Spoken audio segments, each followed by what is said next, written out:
আসসালামু আলাইকুম। আশা করি সবাই ভালো আছো। আজকে আমাদের কোচিংয়ে তোমাদের নতুন একজন টিচারের সাথে আলাপ করিয়ে দেব। আসলে নতুন না, আমাদের অফলাইনের টিচার। তো অনলাইনে আজকে প্রথম সে তোমাদের সাথে পরিচিত হচ্ছে। আমাদের সম্মানীয় শাহিন স্যার। আজকে সে তোমাদের গ্রামারের একটা টপিক নিয়ে আলোচনা করবে। তো তোমরা সবাই আশা করি ক্লাসটা খুবই এনজয় করবা। তো স্যারের সাথে থাকো। Thank you sir. আচ্ছা, প্রিয় শিক্ষার্থীরা, বিশেষ করে এইচএসসির ক্যান্ডিডেট যারা আছেন এখনও, তারপর যারা ফার্স্ট ইয়ার প্রায় শেষের দিকে এবং যারা এবার এইচএসসি পরীক্ষা দিবে, দেওয়ার পরে নতুন ইন্টার ফার্স্ট ইয়ারে যারা উঠবে, তাদের জন্য ক্লাসটা খুবই গুরুত্বপূর্ণ। বিশেষ করে যারা এবার এইচএসসি পরীক্ষা দিবা আর 2 মাস পরে, তারাও ক্লাসটা দেখে নিতে পারো। ইনশাল্লাহ আজকের ক্লাসটাতে তারা অনেক বেশি বেনিফিট পেয়ে থাকবে। তো আজকে আমরা শুরু করব একটা গ্রামার, সেটা হচ্ছে এইচএসসির রাইট ফর্ম অফ ভার্বস। তো আমরা শুরু করি ক্লাসটা। তো দেখো, রাইট ফর্ম অফ ভার্বস করতে গেলে আমাদের বেসিক কিছু জিনিস অবশ্যই জানা লাগবে। তো বেসিক জিনিসগুলা আমি বোর্ডে লিখে দিয়েছি, এগুলো একটু আলোচনা করে নেব। আশা করি তোমরা এগুলো জানো, তারপরেও আমি জাস্ট তোমাদের মনে করাই দিতেছি। আচ্ছা, তো প্রথমে এখানে লিখেছি আমরা যে রাইট ফর্ম অফ ভার্বস। আসলে রাইট ফর্ম অফ ভার্বসটা কি, আমাদের পরীক্ষাতে কিভাবে আসবে? আমাদের পরীক্ষাতে রাইট ফর্ম অফ ভার্বসটা আসবে প্যাসেজ আকারে।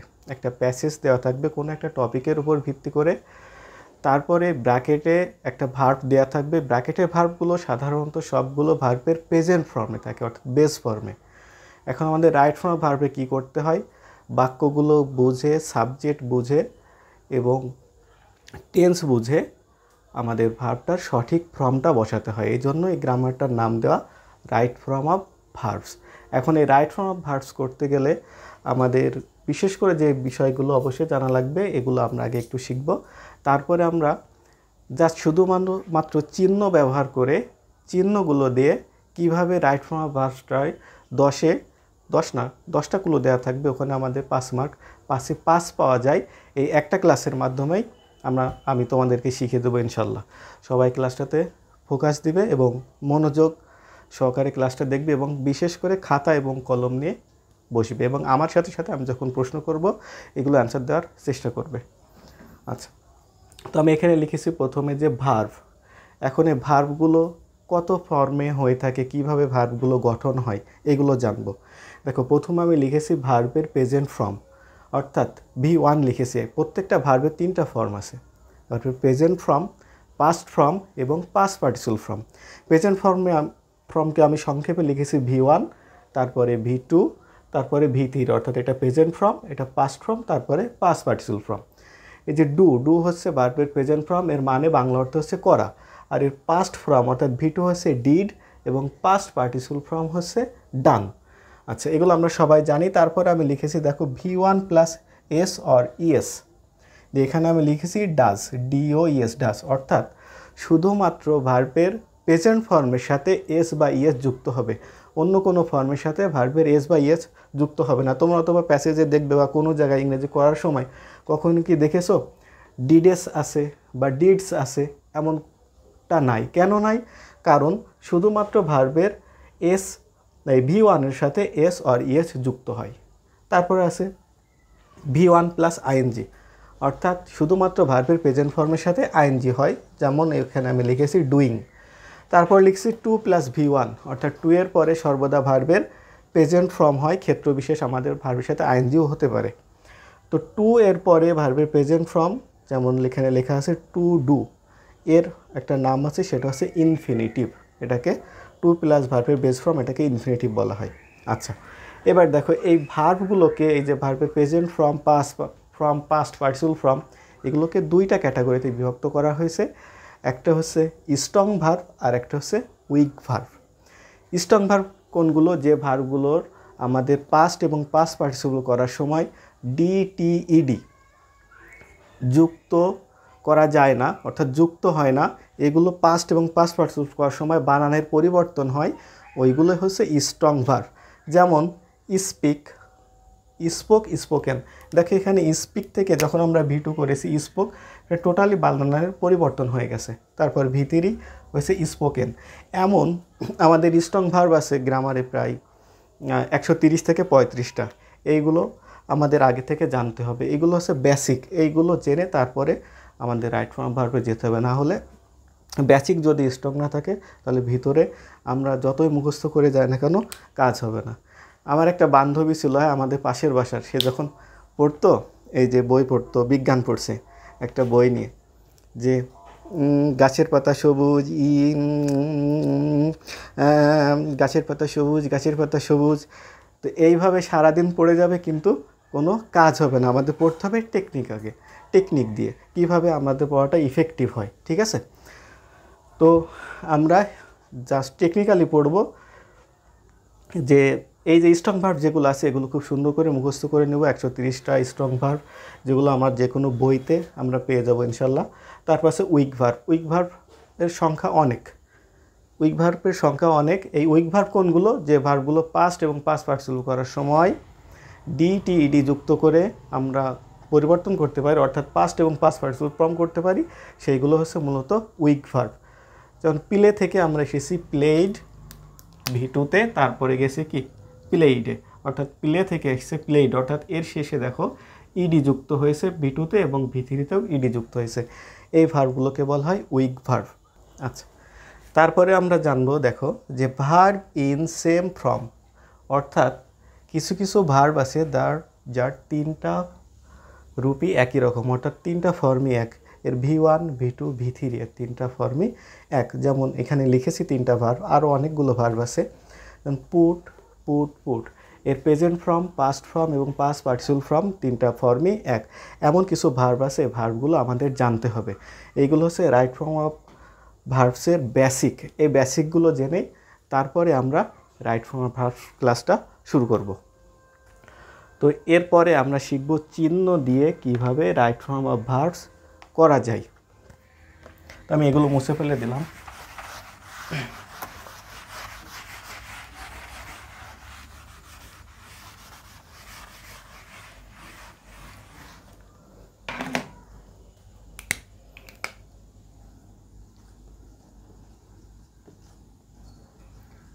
চিহ্ন দিয়ে ভার্ব নির্ণয়। তো প্রথমে আমরা শিখছিলাম কখন আছে ভি1 কখন হয়, ভি2, ভি3 কখন ভার্বের সাথে আইএনজি হয়, কখন টু এর পরে ইনফিনিটিভ হয়। এগুলো আমরা জাস্ট পরপর শিখব। প্রথমে আমরা শিখব যে ভি1 অর্থাৎ ভিইআরবি ভার্ব এর প্রেজেন্ট ফর্ম কখন হয়। নাকি এগুলো আমরা টেকনিক দিয়ে শিখব। আচ্ছা,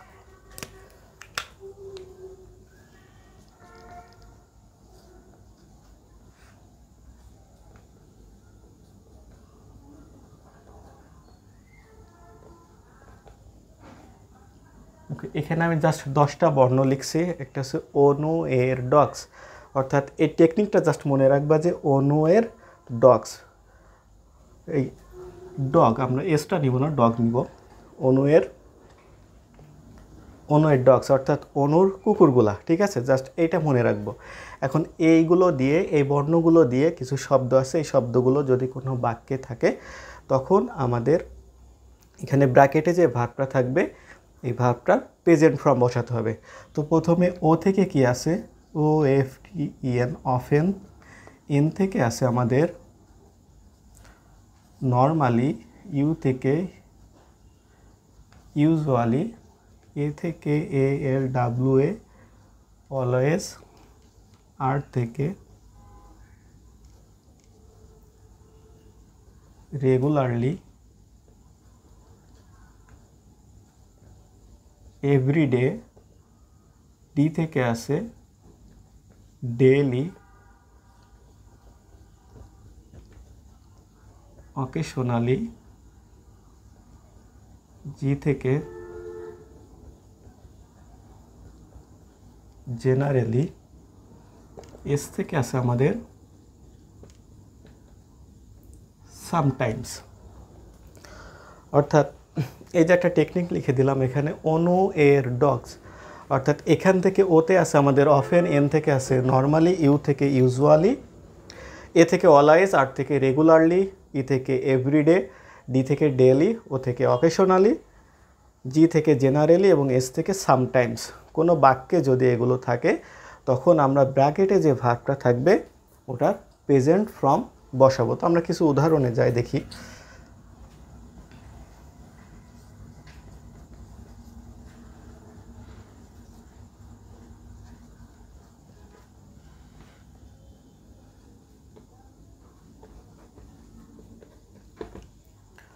often I went to market. Often মানে কি? প্রায়। অর্থাৎ এখানে যে শব্দগুলো আমি লিখেছি এগুলো হচ্ছে মূলত অ্যাডভার্ব। এই অ্যাডভার্বগুলো যখন কোনো বাক্যে থাকে তখন সাধারণত এটা ব্র্যাকেটে যে ভার্বটা থাকে ভার্বের প্রেজেন্ট ফর্ম বসাতে হয়। আর এইগুলো সাধারণত প্রেজেন্ট ইনডিফিনাইট টেন্সে ব্যবহার হয়ে থাকে। অর্থাৎ কোনো বাক্যে যদি আমরা এই শব্দগুলো দেখি তাহলে আমাদের ব্র্যাকেটে যে ভার্বটা থাকবে এটা প্রেজেন্ট ফর্ম বসাতে হবে, অর্থাৎ ভার্বের V1। তো এখানে যে উদাহরণটা সেটা আমরা একটু দেখব যে ওফেন আই, ব্র্যাকেটে যে ভার্বটা আছে ওয়েন্ট টু মার্কেট। যে ওফেন মানে কি? প্রায়। প্রায় আমি কোথায় যাই? বাজারে যাই। তো এখানে ব্র্যাকেটে যে ভার্বটা আছে এটা হচ্ছে ভার্বের পাস্ট ফর্ম, অর্থাৎ V2। আমি এখানে পাস্ট ফর্ম দিছি, কিন্তু তোমাদের পরীক্ষার সময় কোশ্চেন যেটা থাকবে এটা V1-ই থাকবে। আমি জাস্ট শেখার জন্য এটা চেঞ্জ করে দিছি। তো দেখো এখানে এই শব্দটা আছে অফেন। এখন আমি যে শব্দগুলো দিছি, যে টেকনিকটা দিছি, এখানে দেখো ও দিয়ে আছে অফেন। এখন এই শব্দটা যদি কোনো বাক্যে থাকে তাহলে ব্র্যাকেটে যে ভার্বটা আছে এটা হবে কোন ফর্মে? আমাদের প্রেজেন্ট ফর্মে। তাহলে ওয়েন্টের প্রেজেন্ট ফর্ম কি? গো। হয়ে গেল। তাহলে আমাদের এখানে মূল কাজটা কি দেখো, এই টেকনিকটা জাস্ট একটু আমরা মুখস্থ করে নিব যে অনু এর ডগস, অর্থাৎ অনুর কুকুরগুলো।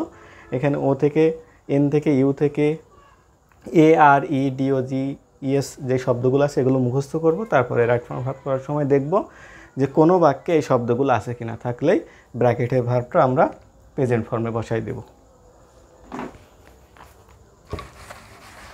আচ্ছা, এবার আমরা শিখব V1-এর 2 নাম্বার টেকনিক, অর্থাৎ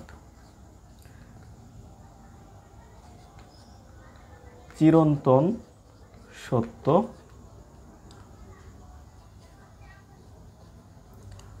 অভ্যাসগত ঘটনা ইত্যাদি কোনো বাক্যে যদি থাকে এটাও ব্র্যাকেটের ভার্বটার প্রেজেন্ট ফর্মে বসবে।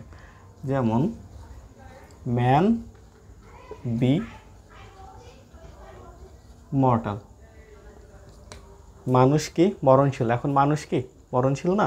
তাহলে এই বাক্যটা কি? চিরসত্য। এমন চিরসত্য অভ্যাসগত ঘটনা। অভ্যাসগত ঘটনা যদি থাকে আমরা বলতে পারি যে দ্য ওয়ার্ড এমো মুভ, ব্র্যাকেটে আছে move, AROUND, around the sun. সূর্য, এই অর্থাৎ পৃথিবী সূর্যের চারিদিকে ঘোরে। তাহলে এটা হচ্ছে চিরসত্য বাক্য, এটা হচ্ছে অভ্যাসগত ঘটনা। এবং চিরসত্য এবং অভ্যাসগত ঘটনা থাকলে আমাদের ব্র্যাকেটে যে ভার্বটা থাকবে এটা প্রেজেন্ট ফর্মে বসাতে হবে। এখন বি মানে আমরা কি জানি? বি ভার্ব কয়টা আছে? 6টা। Am, is, are, was, were, be এবং বিন, এইগুলো হচ্ছে বি ভার্ব। এখন আমাদের এই বি ভার্বের প্রেজেন্ট ফর্ম বসাতে হবে। এখন প্রেজেন্ট ফর্ম কোনগুলো আছে? বি এর প্রেজেন্ট ফর্ম হচ্ছে অ্যাম, ইজ, আর। এখন সাবজেক্ট সিঙ্গুলার হলে ভার্ব সিঙ্গুলার দিতে হবে, সাবজেক্ট প্লুরাল থাকলে ভার্ব হবে প্লুরাল। ম্যান হচ্ছে সিঙ্গুলার সাবজেক্ট, তাহলে সিঙ্গুলার সাবজেক্ট হলে আমাদের বি ভার্বের অ্যাম, ইজ, আর এর ভিতরে ইজ হচ্ছে সিঙ্গুলার ভার্ব, তাহলে এখানে অ্যান্সার হচ্ছে ইজ, এবং ইজটাই হচ্ছে ভার্বের প্রেজেন্ট ফর্ম। তারপর কি আছে? দ্বিতীয় নম্বর উদাহরণ যে the world move around the সান, পৃথিবী সূর্যের চারিদিকে ঘোরে। তাহলে এটা দেখো অভ্যাসগত ঘটনা, তাহলে ব্র্যাকেটে যে ভার্বটা থাকবে এই ভার্বটা আমাদের হবে প্রেজেন্ট ফর্মে। আমাদের ব্র্যাকেটে ভার্বটা প্রেজেন্ট ফর্মেই আছে, এমন থাকলে যা আছে তাই অ্যান্সার দিয়ে দেব। কিন্তু দেখো এগুলো হচ্ছে প্রেজেন্ট ইনডিফিনাইট টেন্সে বসে, আর প্রেজেন্ট ইনডিফিনাইট টেন্সে সাবজেক্ট যদি থার্ড পারসন সিঙ্গুলার নাম্বার হয় তখন আমাদের ভার্বের সাথে এস বা ইএস বসাতে হবে। এখন পৃথিবী, the world third person singular, যার কারণে আমরা ভার্বের সাথে এখানে এস বসাই দিব। আচ্ছা,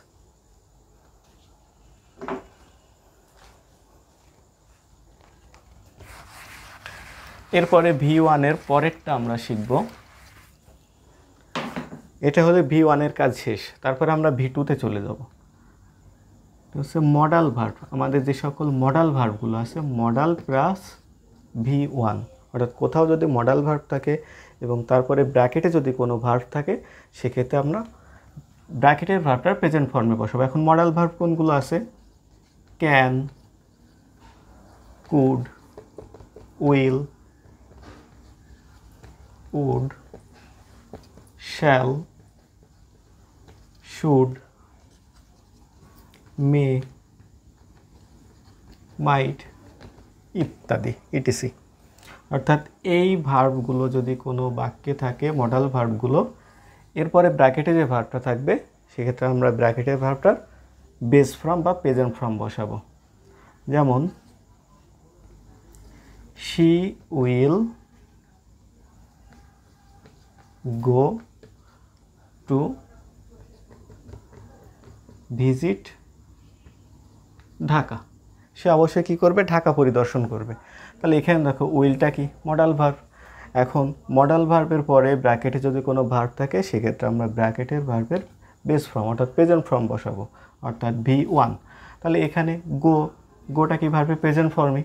এই ক্ষেত্রে আমরা ব্র্যাকেটে যে ভার্বটা আছে এটা অর্থাৎ প্রেজেন্ট ফর্ম বসাবো। যদি ব্র্যাকেটে অন্য ফর্ম থাকে, যদি আমাদের এইচএসসি গ্রামারে থাকে না, প্রেজেন্ট ফর্মই থাকে, এমন যদি কোনো বাক্য থাকে সেক্ষেত্রে আমরা ব্র্যাকেটের ভার্বটার প্রেজেন্ট ফর্মই বসাবো।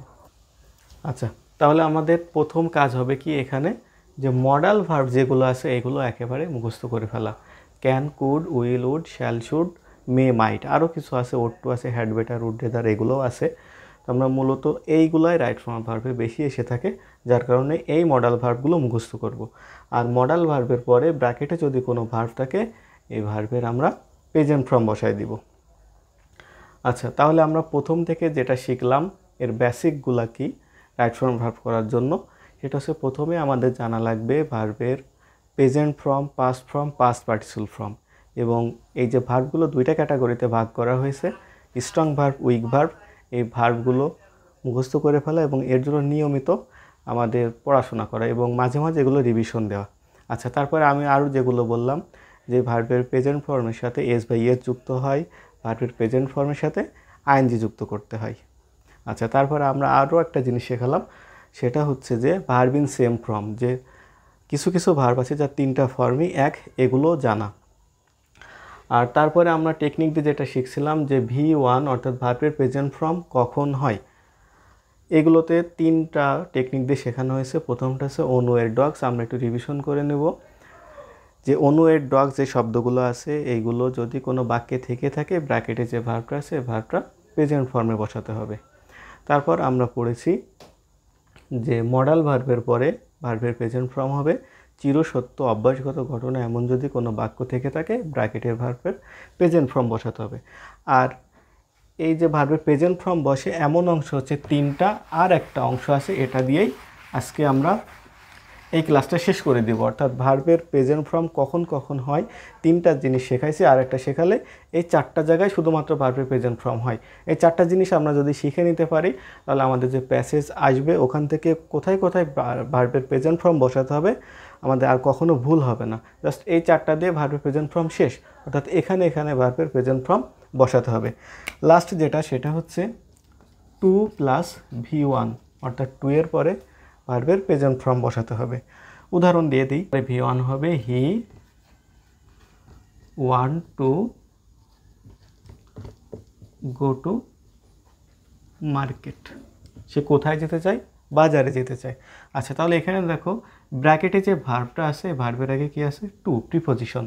অর্থাৎ কোনো ভার্বের আগে যদি টু থাকে সেক্ষেত্রে ব্র্যাকেটের ভার্বের প্রেজেন্ট ফর্ম বসাতে হবে। এখন গো তো আমাদের প্রেজেন্ট ফর্মই, সেজন্য যা আছে তাই দিয়ে দিতে হবে, অ্যান্সার হবে গো। এখন আমি এখানে সর্বদা প্রেজেন্ট ফর্ম লিখছি কী কারণে? কারণ তোমাদের প্যাসেজে এখানে ভার্বের প্রেজেন্ট ফর্ম থাকবে সর্বদা। তাহলে আমরা এটা শিখে নিলাম আজকে ভার্বের প্রেজেন্ট ফর্ম অর্থাৎ V1 কখন হয়। তোমরা যদি এই চারটা টেকনিক ফলো করতে পারো তাহলে ভার্বের প্রেজেন্ট ফর্ম যে চার জায়গায় বসাতে হয় এটা খুব ইজিলি করে ফেলবা, জাস্ট 10 মিনিট পড়লেই শেষ। তো আজকের ক্লাসটা এই পর্যন্ত থাকবে।